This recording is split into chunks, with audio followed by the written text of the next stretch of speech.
tenemos 4 tasas. Hoy tenemos 4 tasas. 0, 4, 6 y 11, ¿no? Y digamos que la mayor cantidad de nuestro arancel hoy está en 0, ¿no? Principalmente lo que son insumos, maquinarias y tecnología. Eso es lo que está más o menos en 0. El 6, digamos que son las manufacturas diversas.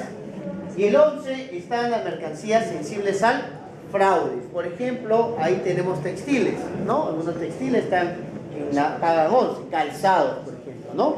Los calzados pagan 11%. En 4 tenemos las partidas que están relacionadas al envío de entrega rápida, ¿no? Que están en el capítulo 98. Entonces pagan 4%. Ahora, ¿cómo calculo yo mi valores? Habíamos dicho que una de las columnas para poder calcular mi derecho a valores era mi valor en aduanas. Si hay algo muy importante que uno debe conocer es cómo determinar el valor en aduanas y cómo determinar una partida arancelaria. Porque tú podrás llenar todo bien en tu DAN, pero si no tienes el valor correcto y no tienes la partida correcta, esos tributos están mal.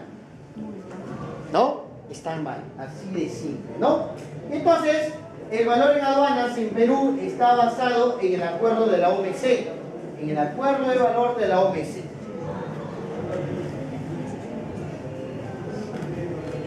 Luego tenemos el derecho específico o el sistema de franja de precio. A ver, ¿cómo funciona? Fíjate, estos productos MALA son productos de necesidad básica. Son productos que cuando suben desmesuradamente sin un control traen consecuencias. El maíz amarillo, que es el que está dentro del MALA, ¿para qué se utiliza? Para de comer a las aves. Exacto. Por ejemplo, para dar de comer a los pollos, ¿no? No importa para San Fernando. Para San Fernando, sí, para el pollo. Para que tengas más o menos una idea de cuánto pollo consume el Perú, en el año 2015, cuando se sacó una estadística de cuántos pollos se habían consumido en Navidad y Año Nuevo, pollos, ¿ah? Aparte de los pavos y todo, pollos, ¿ah? Solo pollos. Se había consumido más de 20 millones de pollos, solo en Navidad y Año Nuevo, ¿no? Por eso que ahí estamos con un poquito la barriga, se nos crece en esa época, ¿no? Entonces, imagínate, el Perú, por naturaleza, por nuestra forma de ser, nuestra dieta, no podemos vivir sin el pollo. Es muy difícil que al menos en la semana no hayamos comido 3 veces pollo. Cuando quiero celebrar algo, pollo a la brasa, ¿no? Me quedo un poco tarde a trabajar, pollo a la brasa. O sea, siempre está el pollo. El pollo siempre está en nuestra dieta. Entonces, ¿te imaginas cuántos pollos consumimos al año? Un montón. Un montón. Es un negocio.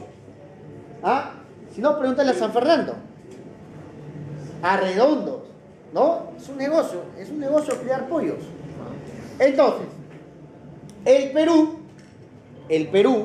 no tiene capacidad de cultivo del maíz. Es decir, lo que cultiva, el pollo se lo come en un día, no alcanza.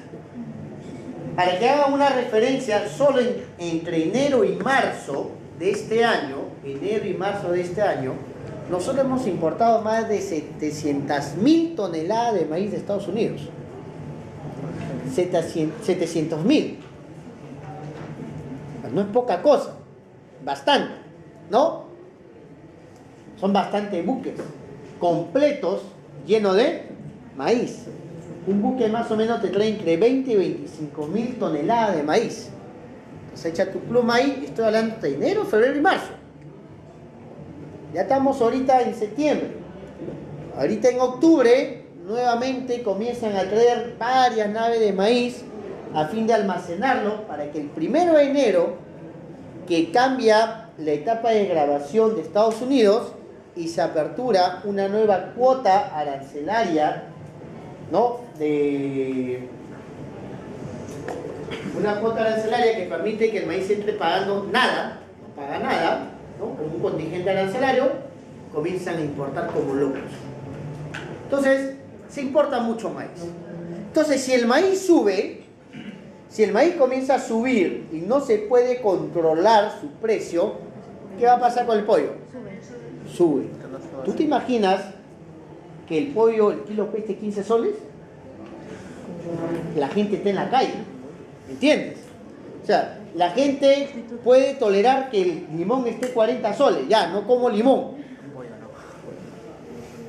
Pero créeme que no van a perdonar que le pongas el pollo a 15 soles. Así le digas, mira, hay carne, hay pescado. No, la gente quiere pollo. ¿No? No, es que es parte de nuestra dieta. Entonces, ese precio tiene que estar de alguna manera controlado. Otro producto que consumimos bastante es el arroz. También somos arroceros. O sea, siempre en nuestra dieta está el arroz. Arroz con pollo, arroz con puré, arroz con esto, arroz con el otro. O sea, de repente tú vas a un restaurante y nunca te dicen, mire señor, tenemos el arroz con pollo pero sin arroz, solo sus papitas y el pollo. Tiene que estar el arroz, si no, no hay gracia. Entonces, si el arroz comienza a subir, la gente no come arroz. Y eso no le agrada a la gente. ¿Ah? No vas a suplirle el arroz con que coma solo papa, ¿no? Que dice que es bueno para la dieta. ¿No? Nosotros combinamos papa con arroz, por eso estamos así empanchados, ¿no? Dice que deberíamos comer o papa o arroz. Pero nosotros tenemos que comer los dos, si no, no es comida. Bien, entonces, ¿qué es lo que hace este sistema de franja de precio? El sistema de franja de precio se maneja a través de los precios de la bolsa, de los commodities. Y se establece un precio piso y un precio techo. Por eso se llama franja, ¿no? Porque como tengo un piso y tengo un techo, es una franja. Y el precio va a oscilar en esa franja. Y entonces voy a tener medidas correctivas. Por ejemplo, si el precio sale de la franja, el derecho específico será positivo, será negativo. A mayor precio del maíz, el derecho específico se vuelve negativo. Sí, el derecho específico puede ser positivo o puede ser negativo. ¿Por qué es positivo y por qué es negativo? Negativo para bajar el monto de las valores. Positivo para subir el monto del ad valorem. ¿Ya? Para eso sirve el derecho específico. Entonces, si mi maíz comienza a bajar el precio, se vuelve un derecho específico positivo. Entonces, tengo que sumar ad valorem más derecho específico y eso viene a ser mi derecho arancelario que pago. Al revés, si el precio sube y sale de la franja, ese derecho específico se vuelve negativo, lo resto al ad valorem y se vuelve mi derecho arancelario. Claro, yo se lo estoy explicando acá en términos muy sencillos. Yendo a la propia elaboración, tiene sus cosas particulares. Por ejemplo, primero existe una tabla que se publica cada 6 meses. Una tabla donde el Estado dice, mira, estos son los probables precios CIF que pueden existir. Y te da todo un listado, ¿no? Como 200 precios. 200 precios CIF que pueden haber. Y te dice, cuando el precio CIF esté acá, entonces el derecho específico es, por ejemplo, $5 la tonelada. Si está acá, es menos $5 la tonelada. O sea, te da unos rangos. ¿Ok? Esa es la tabla. Ahora, tú te preguntarás, ¿y en qué momento yo sé qué precio voy a aplicar? Porque una cosa es tu precio comercial, como tú compraste, y otra cosa es el precio que el Estado dice que vale en ese momento el maíz, porque lo hace a través de la bolsa. Entonces, el Estado luego, quincenalmente, a través del peruano, va emitiendo lo que se conoce como el precio CIF de referencia. Es decir, ahí te dice, por si acaso, en esta quincena, el precio CIF de referencia del maíz es $400. Tú vas a tu tablita, buscas $400, ahí dice, $400, dice que el derecho específico son $2 por tonelada. Ya está. Después irá y dice, si el maíz está en esta época, el precio referencial es 500. Vas a tu tablita, ¿no? Buscas 500, el derecho específico es menos $5. Listo. Por tonelada. Multiplico y ya tengo, ¿no? Más o menos es la forma como se trabaja un derecho específico. Sobre esto ha habido controversia. De hecho, Perú fue denunciado por este asunto porque algunos países consideran que esto es un derecho no muy legal, si quieren llamarlo de esa manera, ¿no? Lo consideran como un derecho paraarancelario, así nos denunciaron. ¿Por qué? Porque dicen, oye, el derecho es el derecho al valor. Tú acá con este derecho me pones como un sobrecosto. Entonces, tuvimos un tema con esto en la OMC, pero al final, digamos que como que quedó que sí, que había que hacer cambios. Fíjate, hace 2 años se dio un cambio muy importante a raíz de esto. ¿Cuál? Poner un tope al derecho específico. Antes no había tope. Tú tenías 30.000 toneladas y decías $5, multiplicas 30.000 por 5. Así, de duro. Si era $30 la tonelada, era 30.000 por $30. Y el derecho específico podía ser pues algo gigantesco, mucho más que el derecho al valor. Entonces, ¿qué hizo el Estado? El Estado dijo, ok, va a haber un tope. Y dijo, el derecho específico como máximo deberá ser el 20% del valor CIF. Entonces ya no es hasta la nube. Un derecho específico máximo debe ser solo el 20% del valor CIF, ¿no? Y ahí ya como que las aguas se calmaron. Pero antes sí era todo un tema porque no había límite.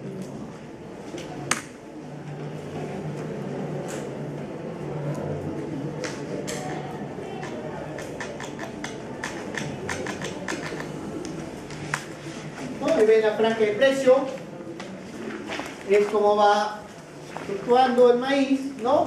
Se establecen un precio piso y un precio techo. Y eso da como resultado la franja. El impuesto general a la venta es un tributo que grava la importación de todos los bienes, salvo las excepciones que la normativa ha previsto, ¿no? La norma, hay productos que no pagan IGB. ¿Cuáles? Por ejemplo, los abonos. Hay abonos, hay algunos abonos que están exonerados de pagar IGB. No pagan ni al valor y no pagan IGB. Mejor dicho, no pagan nada. ¿Y la ley 29.173? ¿Perdón? La ley 29.173. Ya, hay excepciones también. Ajá. Sí. Sí, son, por eso hay algunas que van a estar exonerados del pago de IGB, ¿no? Por ejemplo, las mercancías que van a la ley de la Amazonía, ¿no? Están exonerados del pago de IGB también. Medicamentos para oncología. También, ¿no? Exacto. Entonces, como regla general, se supone que todos deberían pagar. Esa es la regla general. Sin embargo, van a haber excepciones por normas propias que el Estado ha dado para beneficiar, digamos, a un grupo de mercancías, ¿no? Y generalmente lo hace porque lo considera como una prioridad nacional. En el caso de la selva ya pues va años, 80 años, no, perdón, 50 años ha sido la última modificatoria que le han dado plazo para esa norma, para que no se cobre IGB, ¿no? Y comenzó como la ley de la Amazonía, pero en realidad ya no es de la ley de la Amazonía, porque tenemos en Cajamarca, tenemos distritos en Ayacucho, como que se comenzó a ampliar a determinadas zonas, ¿no? A mi parecer, como que se ha perdido la brújula en ese sentido, Y si uno hace un análisis, la primera pregunta debería ser ¿qué se ganó en todo ese tiempo? Porque si yo dejé de exonerar el pago, se supone que tiene que haber habido algunos cambios, ¿no? Y me parece que más han beneficiado algunas empresas que la población misma, porque el IGB, digamos, la exoneración del IGB nació para beneficiar a la población, a la zona, para que la zona se desarrolle, pero como que el beneficio quedó en alguna parte y no terminó de bajar, ¿no? Porque si tú vas a esas zonas, por no ir muy lejos, Iquitos, ¿no? Quito es una ciudad grande, conocida, pero tú te vas al río Amazonas, te vas a pasear el Peque y vas a ir, por ejemplo, por el lado de los mercados, que vas a ver mucha pobreza. Entonces tú te preguntas, oye, si Iquitos tiene el PECO, tiene la ley de la Amazonía, ¿por qué no es un polo de desarrollo? A diferencia de Colombia. Entonces ahí había que revisar por qué, ¿no? O sea, por qué el beneficio no llega realmente donde tiene que llegar. Probablemente no hay fiscalización, probablemente las normas tampoco sean claras, porque si la empresa se beneficia porque la norma la permite, ¿no? Entonces de repente lo que no está muy bien es cómo debe ser la distribución, cómo se implementa, ¿no? Porque a la lógica dice, oye, si una región no paga impuestos, ¿cómo vive ese municipio? ¿No? Entonces hay cosas así que nada. Pero bueno, como regla general, tenemos que ver que el IGB se va a pagar de manera general, salvo algunas excepciones. Ahora, ¿cuál es la base imponible del impuesto general a las ventas? El impuesto general a las ventas, su base imponible será el valor en aduanas, los derechos arancelarios que se vayan a pagar y los demás impuestos que gravan la importación. Cuando hablo de los demás impuestos, ojo, utilizo término impuestos, es el impuesto selectivo al consumo. Y acá de repente sería bueno dar un análisis y entrar y preguntar: ¿el derecho antidumping forma parte de la base imponible del IGB?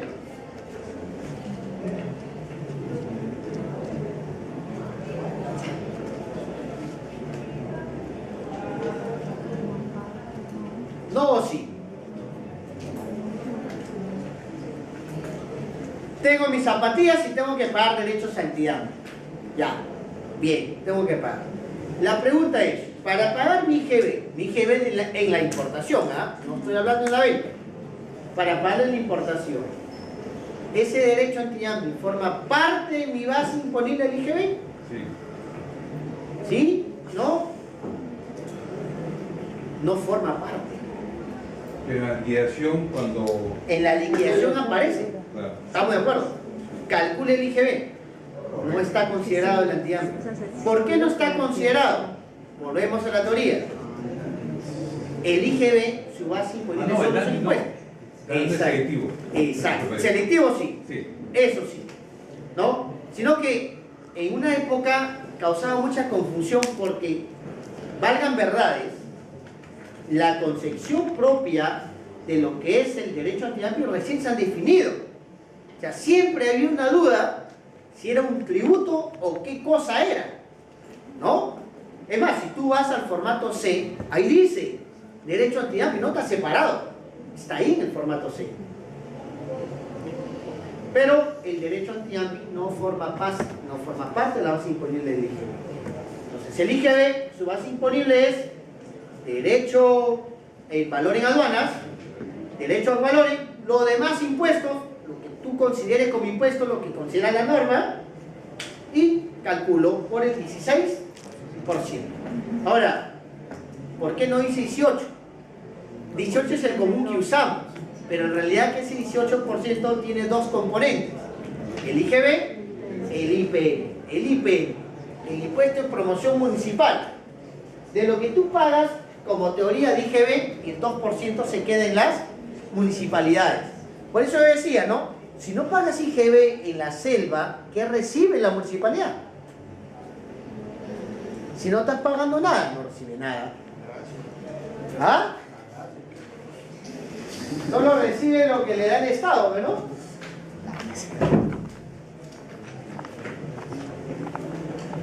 Hay algo que revisar ahí, ¿no? Alguna vez hubo un tributarista que dijo que estaba comprobado, y dio como ejemplo este caso de Perú, está comprobado que la exoneración nunca beneficia. Nunca beneficia. ¿Y por qué no beneficia? Porque es muy difícil redistribuir a donde tiene que ir. Y se nota definitivamente. Claro.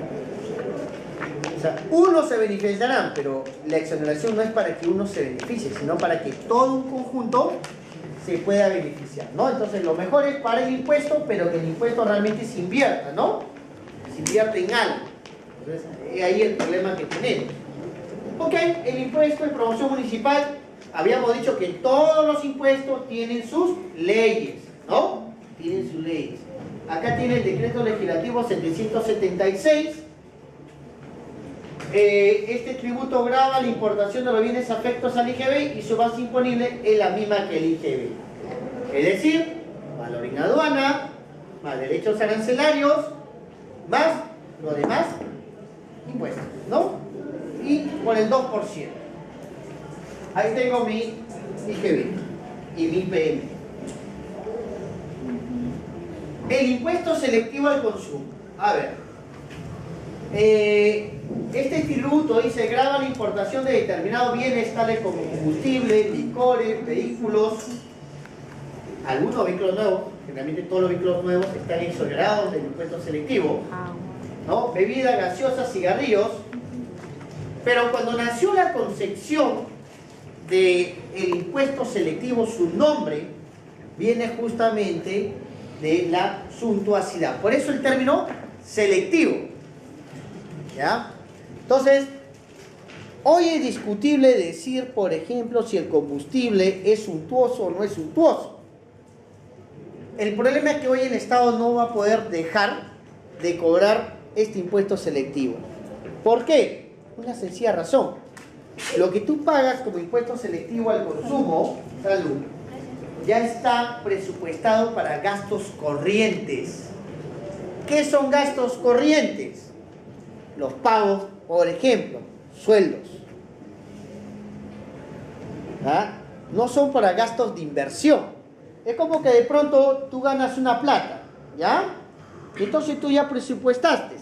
Con eso, de repente, pagas la pensión del colegio de tus hijos, con eso pagas, por ejemplo, la comida mensual, con eso pagas la luz, el agua, ¿no? Que no son inversiones, son gastos corrientes que todos los meses lo tienes que pagar. Y de pronto, tu ingreso se ve reducido. ¿Qué es lo que va a pasar? Ya no vas a poder cubrir tu gasto, ¿cierto? O sea, ya no vas, de repente, si tenías cable mágico, ya no vas a poner cable mágico, porque ya no te va a alcanzar para pagar. Si de repente tus hijos están en un colegio particular, ya no van a poder ir a un colegio particular. Lo mismo es en el Estado. El impuesto selectivo que se paga por combustible no es $1, son millones. Entonces, para que el Estado saque y diga, mañana ya no se paga selectivo del combustible, tendría que decir con qué va a tapar ese hueco. ¿Ah?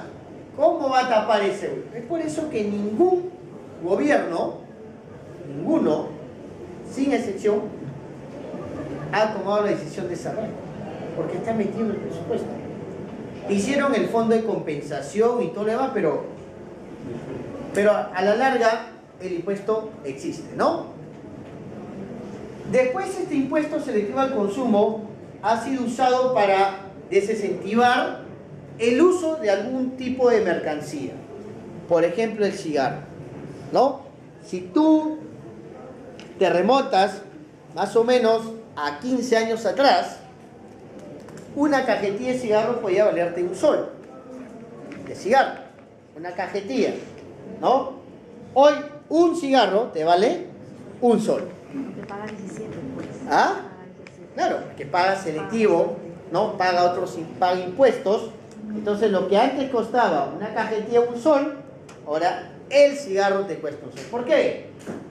Porque quieren que la gente no consuma. Entonces te lo pone más difícil, ¿no? Para que la pienses. ¿Pago mis 10 soles o no pago para comprarme la cajetilla? Entonces, y si tú dices, ya pegaste mis 10 soles, pues entonces paga tu selectivo porque tienes para comprar, ¿no?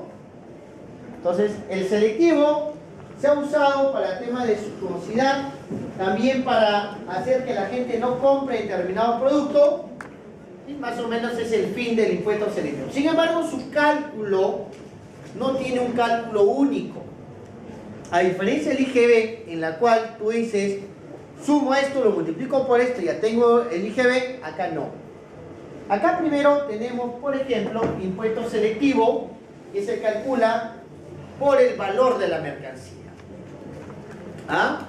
Yo tengo el valor de la mercancía, se le aplica una tasa y listo, como si calculara mi valor. ¿Ok? Entonces el tema es muy sencillo como calcular. Pero también voy a tener otras que no se calculan por el valor, sino que tienen tasas variables, ¿no? Como el sistema específico. Yo quiero traer combustible y el combustible no se paga por el valor, se paga por el volumen. O sea, cada galón de combustible, dependiendo del tipo de combustible, tengo que pagar un monto X de selectivo. Ya está definido. Simplemente necesito tener el volumen y le aplico el valor monetario. Y ya está. Pero el más difícil, el más complicado de entenderlo, es el sistema de precio de venta al público. Por ejemplo, ahí tenemos las cervezas. Las cervezas, cuando pagan su impuesto selectivo al consumo, lo pagan por el precio de venta al público. Sí, al momento de la importación, tú tienes que saber cuánto es el precio de venta al público. Si tú eres el agente de aduana de alguna de las cerveceras, pues existe una nada más, ¿no? Porque ya todo estaba integrado, así que hablamos solamente de una. Bueno, vas a tener el privilegio de saber cuánto va a costar al público, ¿no? Porque a través de ese precio que se calcula con una formulación, ¿ya? Ahí siempre hay que tener bastante cuidado porque está de por medio tener claramente la partida, claramente el producto, para poderlo determinar. Pero, como vemos, el impuesto selectivo al consumo no tiene un solo cálculo. Cada impuesto selectivo tiene su propia norma. O sea, el de combustible tiene su norma, el de la cerveza tiene su norma. Cada producto se va rigiendo de acuerdo a lo que ha establecido su normativa. Felizmente que no tenemos muchos productos.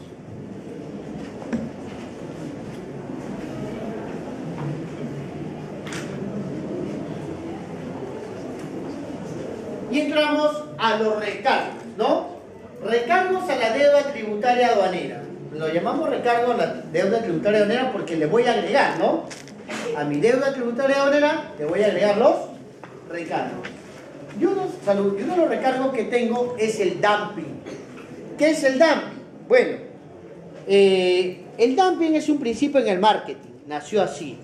¿En qué consiste? En que yo voy a vender más barato que mi competencia, sin importar que pierda plata. Es decir, como estrategia comercial no me importa perder plata porque tengo la espalda financiera para poder perder unos meses. Pero mi competencia probablemente no tiene esa espalda financiera y lo que yo voy a hacer es quebrarlo. Como él no va a poder competir con mis precios, va a quebrar. Y una vez que él quiebre, ¿quién queda? Yo solito. Y cuando yo quedo solito en el mercado, ahí recupero, ¿no? Porque ya no hay nadie. Entonces, eso se conoce como una mala práctica comercial. En el tema del comercio internacional se da de la siguiente manera. Vamos a suponer que viene un producto de China. Y ese producto en China, es decir, en el mercado nacional chino, se vende a $5. ¿Ya? Y de pronto ese mismo producto viene a Perú y acá se vende a $2. Entonces la pregunta es, oye, si para venir a Perú ha habido costos logísticos, costos financieros, costos de promociones, es decir, hay toda una cadena adicional a lo que gastas cuando lo vendes ahí. ¿Cómo es que allá lo vendes a 5 y acá a 2? Algo no cuadra.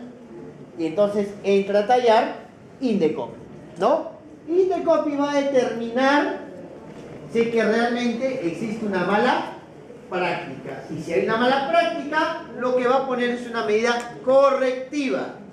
Y esa medida correctiva se llama derechos anti-dumping. El derecho anti-dumping puede ser un valor, puede ser un porcentaje, eso lo determina Indecopi. Eso puede ser provisional o puede ser definitivo. Provisional dice, bueno, se va cobrando anti-dumping mientras va la investigación, ¿no? Si la investigación concluye que hay dumping, lo vuelve definitivo. Mira, el dumping se puede aplicar a un país, se puede aplicar a una empresa de un país específico.